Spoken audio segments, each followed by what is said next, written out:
आदमी की जान जाती है। एक इंजीनियर अगर गलती करे तो किसी पुल के या किसी योजना के ध्वस्त होने से 30, 40, 50 लोगों की जान जाएगी। एक ड्राइवर अगर गलती करे तो हार्डली 5, 10, 50 लोगों की जान जाएगी। लेकिन अगर एक लीडर गलती करे, जान जाए या ना जाए, जीते जी मुर्दा कर देंगे। इस बात को जान लीजिए, जीते जी आपको मुर्दा कर देंगे। इसलिए एक लीडर का गलती नहीं होना चाहिए।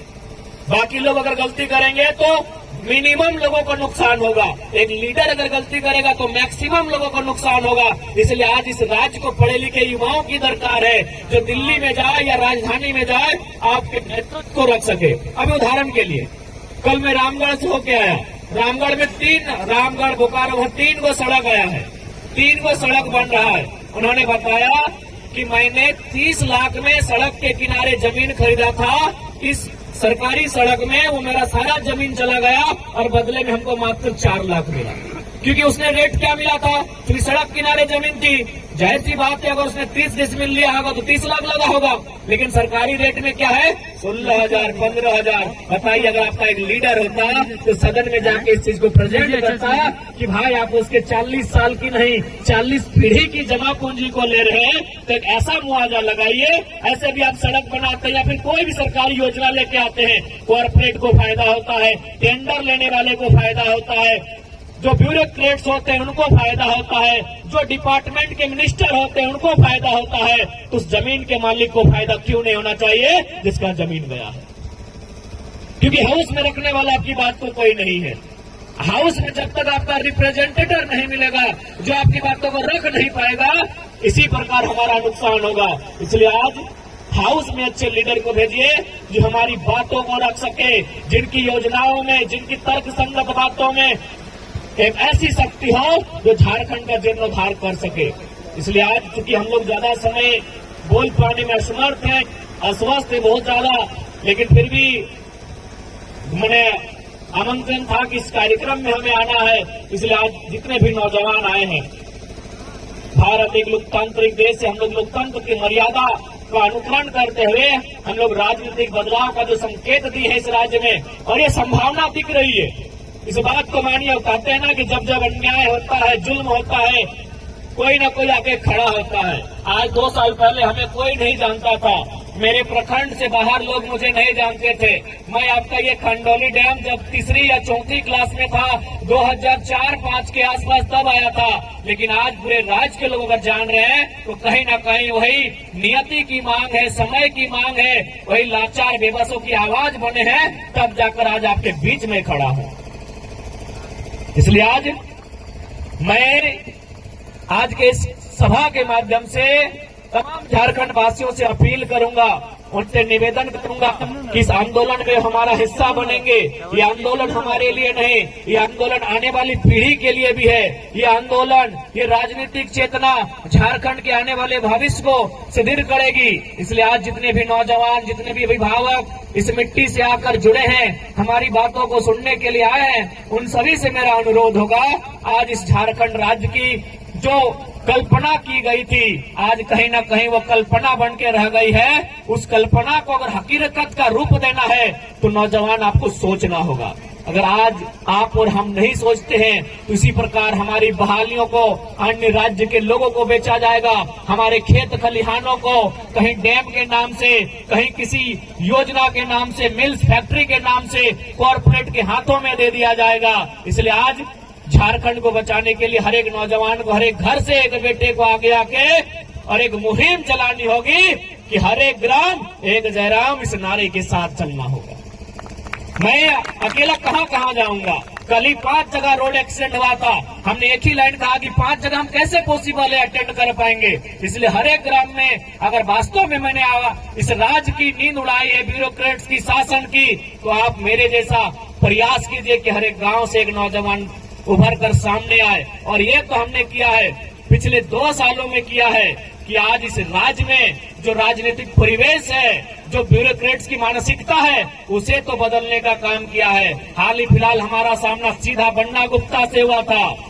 वहां के एसपी ने सीधे बन्ना गुप्ता से कहा कि सर आपको जो करना है बाद में कीजिए, लेकिन इस पंगे में आपका सामना टाइगर से है और वो लड़का बड़ा खतरनाक है, सुनने में है वो पुलिया पार कर रहा है, आपसे रिक्वेस्ट है अपना होर्डिंग बोर्डिंग उठा घर चल जाए, अगर वो यहाँ आएगा तो बवाल होगा। जबकि अनुमान क्या होता है कि एक एसपी आंदोलनकारी पे दबाव बनाता है कि मंत्री जी से पंगा हुआ है। ये मैं अपनी बड़ाई नहीं कह रहा, आप कोल्हान से पूछिएगा। एक एसपी आंदोलनकारी को दबाव देता है, जैसे मान के चलिए रोकीदा को दबाव देगा या फिर हमारे यमुना दा को दबाव देगा, मुखिया जी को दबाव देगा कि मुखिया जी रोकी जी आंदोलन मत कीजिए, सामने जो शख्स है वो मंत्री से पंगा हुआ है, आप वापस हो जाइए। लेकिन एसपी उल्टा मंत्री को बोल रहे हैं मंत्री जी पीछे जाइए, टाइगर जो कोलांचल का है वो कोल्हान कभी भी आ सकता है, पीछे जाइए। और आप पता कीजिए मंत्री को बन्ना गुप्ता को अपना होर्डिंग बोर्डिंग शोर्डिंग उखाड़ के घर लेके जाना पड़ा। सोशल मीडिया में देख लीजिए, अपना एक एक पोस्टर उखाड़कर उस बांध में जो उन्होंने कब्जा किया था, उस जमीन में जो कब्जा किया था, मंत्री को पीछे हटना पड़ा। ये 2 साल का इतिहास, ये 2 साल का आंदोलन का देन है। इसलिए आप सोचिए कि हम लोग कहीं नहीं है, कुछ नहीं है, अरे वो वार्ड सदस्य नहीं है। अगर हम लोग कहीं दिल्ली अगर एमपी बन के एमएलए बन के चयन होके आते हैं तो केवल सोचिए कि हम लोग क्या कर सकते हैं। आज देखिए किसी भी, चूंकि हमारा संबंध कोयलांचल से, कोयलांचल के खदानों में जब भी जीएम से हमारा मीटिंग होता है, जीएम एक लाइन बोलता है यार रिक्वेस्ट लड़का को लेके मत आना। आप देख सकते हैं, ये कोई हम लोग ये नहीं कि आपके सामने कह रहे, वीडियो में लाइव जाके देखिए, सामने हमारे एसडीपीओ बैठे हैं और उसी कड़कती अंदाज में हमने कहा कि डीसी का जमीन गया है, जो डीसी का भी नौकरी करती है यहाँ। आज किसमें ये हिम्मत है कि बगल की कुर्सी में 6 इंच के फासले में एसडीपीओ बैठा है और जरा मत तो कुर्सी को पटक के कह रहा है दिखाइए डीसी का कितना जमीन गया। यहाँ डीसी की भी कई बित्ता जमीन इस फैक्ट्री में गया है। तो ये साहस आज 2 सालों में हमने खड़ा किया है। जहां लोग दुम दबा कर भागते थे, जहां लोग शासन प्रशासन के नाम से बैकफुट बन जाते थे, आज आंख से आंख मिलाकर सामने आके खड़ा होते हैं। तो सोच के देखिए, जिस दिन ये दहाड़ पहाड़ के ऊपर से नहीं सदन में होगी, आप अनुमान लगा सकते हैं इस राज्य में क्या बदलाव होगा।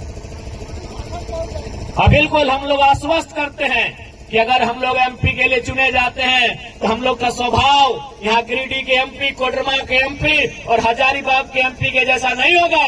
हमारा स्वभाव जमशेदपुर के पूर्व एमपी शहीद चुनमिल महतो के जैसा होगा। मैं आपको उस शख्स को याद दिलाना चाहूंगा क्योंकि झारखंड के इतिहास में एक ही एमपी का मर्डर हुआ है, वो सुनील महतो का हुआ है।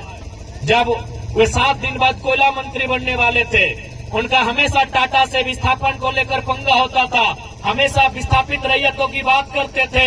इसलिए अगर हम आज उनका परिवार जिंदा है, उनकी मां जिंदा है, आज भी उस परिवार को एक टूसू मेला लगता है, उस मेला में जो पैसा बचता है उनके परिवार को दिया जाता है। सोच के देखिए कि मेंबर ऑफ पार्लियामेंट का परिवार कैसा है। और यही हमारी सीपीसी, यही हमारे जयंत सिन्हा, पता कीजिए उनका क्या स्थिति है। किसी के पास 10,000 करोड़, किसी के पास 50,000 करोड़।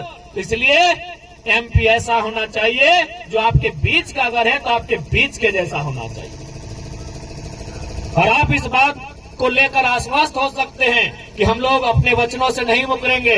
अगर मुकरने का रहता तो मैं आपको पूरे विश्वास के साथ कहता हूं, दोनों नेशनल पार्टियां हमारे संपर्क में हैं। और यही नहीं कि आप गिरिडीह से लड़िए, आपका जहां मूड करे, आप तो झारखंड के लीडर है, मन करे रांची से लड़िए, मन करे जमशेदपुर से लड़िए, बस बोल दीजिए कि आप हमारी पार्टी से लड़ रहे हैं। क्या उम्र है हमारी? 29 साल उम्र है हमारी। क्या प्रलोभन दे रहे हैं? सीधे दिल्ली का दे रहे हैं। अभी कौन दे रहे हैं? इंडिया और एनडीए गठबंधन वाले लोग दे रहे हैं। आज के डेट में अगर ये ऑफर किसी दंड युवा को आए तो दुम दबा कर भाग जाएगा, क्योंकि कोई भी जानता है कि अगर हम ढंग से खाली सिलेक्शन कर ले इंडिया और एनडीए का तो आराम से दिल्ली जा सकते हैं। और 1 सीट से नहीं, 2-3 सीटों से ऑफर है हमारा। लेकिन अगर आज हम लोग फिर उसी राजनीति को अनुसरण करते हैं तो झारखंड में जो इतने सालों बाद एक उम्मीद जगी है, ये उम्मीद कहीं ना कहीं फिर खड़ा नहीं हो पाएगा। इसलिए आज हम लोग झारखंड में एक ऐसा बदलाव करेंगे कि जो सदन में जाने वाला हो सड़क से उठा के किसी को भेज देंगे, वो बड़ी पार्टी को बदलेंगे। जो बड़ी पार्टी बन गई है, या तो नेता का बेटा नेता बनेगा या तो कोई सेठ परिवार का बेटा नेता बनेगा। आप झारखंड के पिछले 10 साल के आंकड़े को उठाइए, पिछले 10 साल में जितने नए लीडर बने, चलिए हम नाम ही गिनाते हैं। नेहा शिल्पी तिर्की बनी, अंबा प्रसाद बनी, और अगर 2-4 नाम आप जानते हैं तो गिनाइए। या तो अपने परिवार के कारण बने होंगे, हाँ, एक संजय सेठ बने, वो पैसे के कारण बने। जयंत सिन्हा बने, अपने बाप के नाम से बने। आप झारखंड के पिछले 10 साल का इतिहास हमको बताइए कि कोई लीडर ऐसा आया हो जो अपने टैलेंट के दम पर लीडर बना हो। हफीजुल हसन अपने बाप के नाम पे बने, एक भी लीडर का नाम बताइए। किसी कम्युनिटी का, किसी समाज का, किसी समुदाय का बताइए। अगर पैसे वाला ही लीडर बनेगा, नेपोटिज्म वाला ही लीडर बनेगा, तो भारत एक डेमोक्रेटिक कंट्री क्यों बना भाई? क्यों बना एक लोकतांत्रिक देश? क्यों बना भारत एक प्रजातांत्रिक देश? क्यों ये संविधान की धाराएं, क्यों ये संविधान? इसलिए आज ये आंदोलन महज एक आंदोलन नहीं, कम से कम इस राज्य की जो विचारधारा है, इस राज्य की जो व्यवस्था है, इसको आज सीधा चुनौती देने का काम किया है। अगर आपको उतना तो छोड़िए, काहे अपने तारीफ करें। आज दुनिया की सबसे नंबर 1 पार्टी, दुनिया की सबसे बड़ी पार्टी भारतीय जनता पार्टी को भी इस आंदोलन पर सोचने को मजबूर किए हैं। उसका उदाहरण, उसका 2 उदाहरण, जयप्रकाश भाई पटेल। आज कौन पूछता है इस शख्स को भाई? अमर बावरी, जिनको आज विपक्ष का नेता बनाया गया, कौन पूछता? अरे वो बंदा माने या ना माने, उसका जो IAPA ढकना लोग है, बताइए जरा बाबू, तोरे कारण आज झारखंडियन के बीजेपी में वैल्यू मिला हो।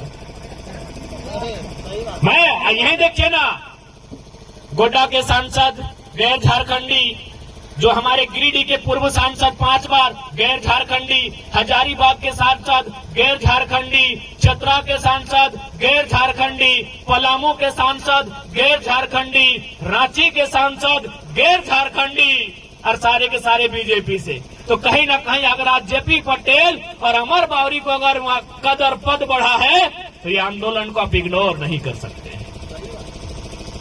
और उतना तो छोड़िए, आपके आंदोलन को नीतीश कुमार भी देख रहे हैं, इसीलिए खीरू महतो उठा के राज्यसभा ले गए। खीरू महतो अपनी राजनीति के अंतिम कार्यकाल में थे, लेकिन उस शख्स को नीतीश कुमार भी उठा के बिहार राज्यसभा ले गए। कहे ना, देखा कि भाई ये आंदोलन जोरदार चल रहा है, आंदोलन का नेतृत्व करने वाला जिस समुदाय से है, उसी समुदाय को लेके गए। नीतीश कुमार और किसी को ले जा सकते थे। इस आंदोलन का सब लोग वाच कर रहे हैं, सेंट्रल पार्टियां वाच कर रही है, पड़ोसी राज्य के लोग वाच कर रहे हैं। उतना तो छोड़िए, हमारे इंस्टाग्राम में अभी भी मैसेज है, कोई फेंका फेंकी बात नहीं। छत्तीसगढ़ के विधायक के साथी ने हमें धन्यवाद दिया कि 6 महीना से विधायक जी ने आपका वीडियो देखा, MLA बन गए हैं। वो झारखंड में शायद कहीं डिफेंस की नौकरी करते थे, अब कहाँ करते थे हमको उतना नहीं मालूम, हमने उतना जानकारी भी नहीं लिया। बोला 6 महीना पहले उनको किसी ने लिंक भेजा था यूट्यूब का कि इस लड़के को फॉलो करो, इसकी तरह अपने आप को ढालो, और उन्होंने 6 महीना में रिजल्ट दिया, छत्तीसगढ़ से MLA है। तो आज ये एकाएक इतनी सारी चीजें अगर घटी हैं, तो कहीं ना कहीं हमारी आइडियोलॉजी के कारण हम लोग जितनी प्रखरता के साथ, जिनकी मुखरता के साथ बातों को रखते हैं, और उन बातों को रखते हैं जिनको रखने के लिए MP MLA की हवा टाइट हो जाती है। उतना तो छोड़िए, आपका बगल का जो विधायक है सुदीप सोनू, जितना जो चकता पुचकता है, उसको पूछिए कहाँ से चकता, सब हमारा भाषण कॉपी करता है। ये हमने बोला, उनका आदमी बोला है। अरे खुद करते हैं सुदीप सोनू, पूछिएगा। अरे दिन में हमको कितना गरिया आए, कितना हमको इग्नोर करे, रात को सब वाच करता है कि थोड़ा कर रहा है। पूछिए उनको, हाथ रखवाइए गीता में उनको, कहिए देखते हैं कि नहीं देखते हैं, रखवाइए मुख्यमंत्री को हाथ रखवाइए, जो भी उनका धार्मिक मान्यता है, आस्था है। पूछिए उनको कि आप तो भाई 15-20 साल में पॉलिटिक्स में ये नारा आज नया नया सुन रहे, कैसे लिया झारखंड, लड़के लिया झारखंड। ये नारा भले पुराना है, लेकिन इस नारे को जिंदा करने वाला शख्स हमें। पूछिए माननीय मुख्यमंत्री को। इसलिए आज इस बात को जानिए कि आंदोलन महज एक आंदोलन नहीं, ये झारखंड का जीर्णोद्धार करेगा, और नहीं तो इसी प्रकार आज हमारी स्थितियां आज एक आम व्यक्ति क्या हो रहा है? आम व्यक्ति प्रत्येक दिन गरीब हो रहा है, क्योंकि सदन में ढंग से चर्चा करने वाला कोई नहीं, हर कोई कॉर्पोरेट का समर्थन में। आज माननीय मुख्यमंत्री कैसे हमारे साथ आएंगे? हाल ही फिलहाल उनकी एक चचेरी बहन का शादी हुआ, टाटा ने 80 लाख खर्चा किया। बताइए वो कैसे टाटा के अतिक्रमण के खिलाफ जाएंगे? बताइए कैसे जाएंगे? ये कैसे संभव है कि माननीय मुख्यमंत्री की चचेरी बहन की शादी में जो टाटा 80 लाख फाइनेंस करता है, पंडाल में, तिरपाल में, लाइट में, आप उनके खिलाफ कैसे जाएंगे? इसलिए आज ये समस्याएं जो हमारे पास आकर खड़ी है, इसका समाधान पहला लक्षण पॉलिटिक्स से ही होगा। आज जो लंबी लंबी सड़कें आती हैं, कोई सदन में चर्चा करने के वाला नहीं बैठा है, जो हमारी जमीनों पर, हमारी नौकरियों पर, हमारे उद्योगों पर, हमारी नीतियों पर चर्चा कर सके। इसलिए आज जितने भी नौजवान यहाँ पर आए हैं, मैं उनसे करवा